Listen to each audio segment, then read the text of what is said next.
getting there.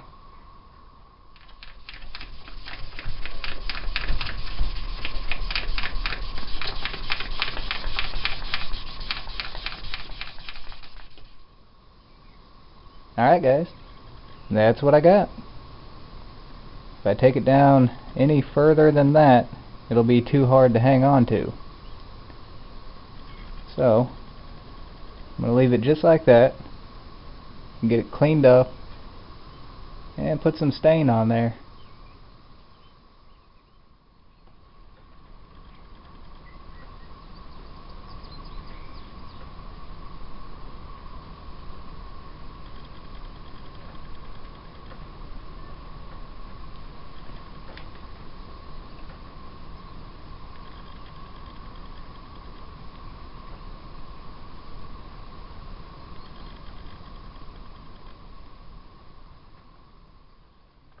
Okay, got the first coat.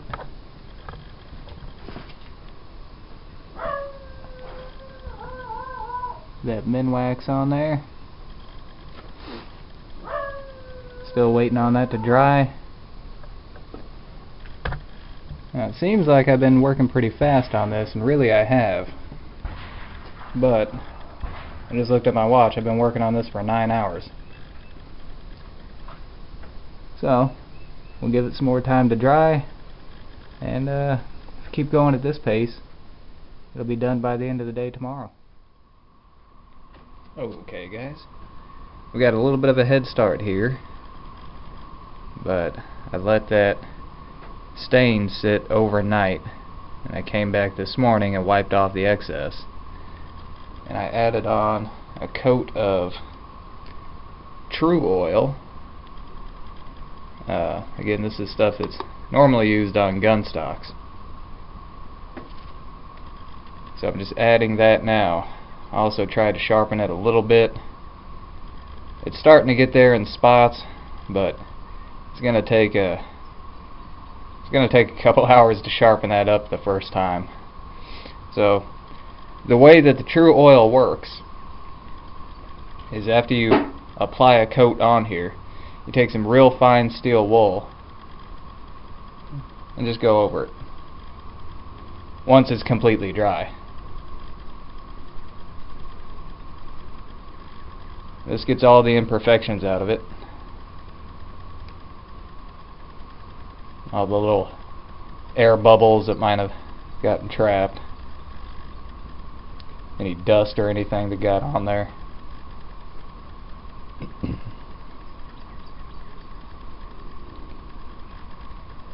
You don't have to go crazy with it.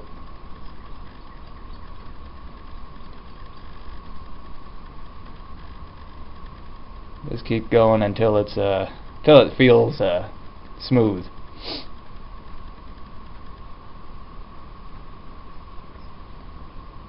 All right.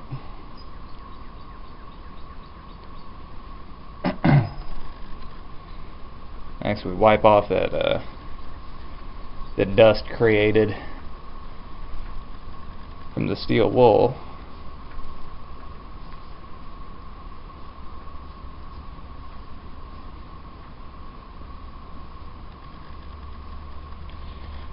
This is really turning out nice.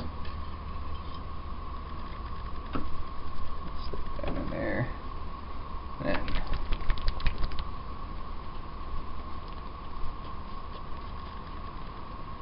you apply just a thin layer at a time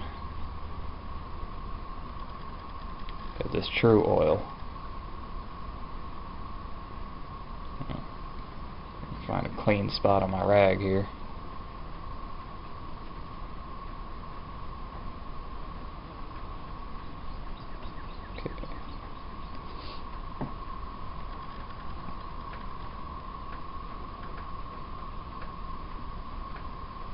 See how well that shines everything up.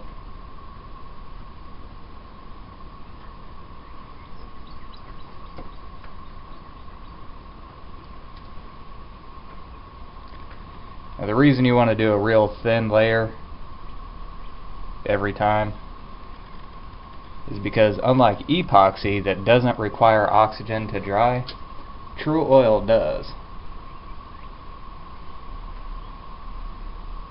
And if you have a real thick layer on there, the outside will dry, it'll polymerize,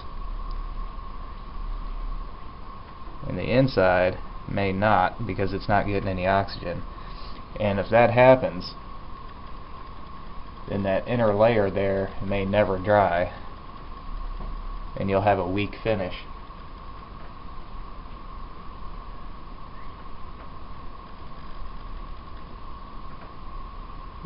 Well, that's looking really good.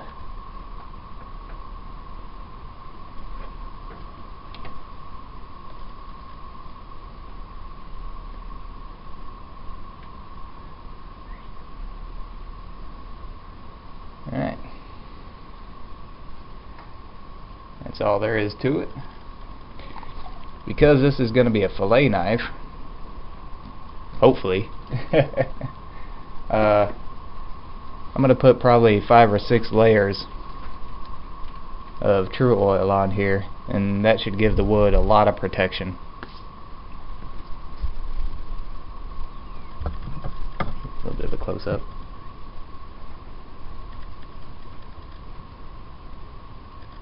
I think we're going to have a winner.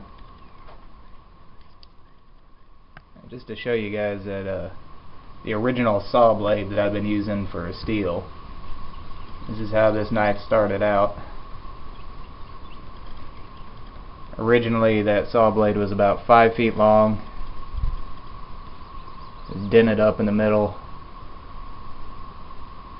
It looked like what happened was somebody was cutting wood with it, trying to cut down a tree, and the tree fell and pinched the blade, and they just left it there. There's no telling how old it is, but I can't find any markings on it. Anyways, it's really good steel. Okay guys, the knife is almost done. Now we're working on the sheath. So, I've already got it roughed out. The way this is going to work, I will stitch this up, stitch this piece onto here, under that.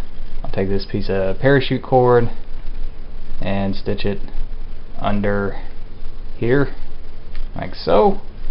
Take this will be the belt loop, stitch that around the parachute cord, and that will give us a dangler. That way it can move back and forth. If you're wearing the sheath, it won't dig down into your truck seat. It'll actually move out of the way. This is just cowhide.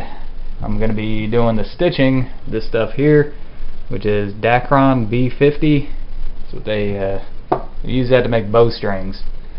And the leather dye that I'll be using is this Fibings? I'm not sure how to pronounce that, but it's going to be dark brown.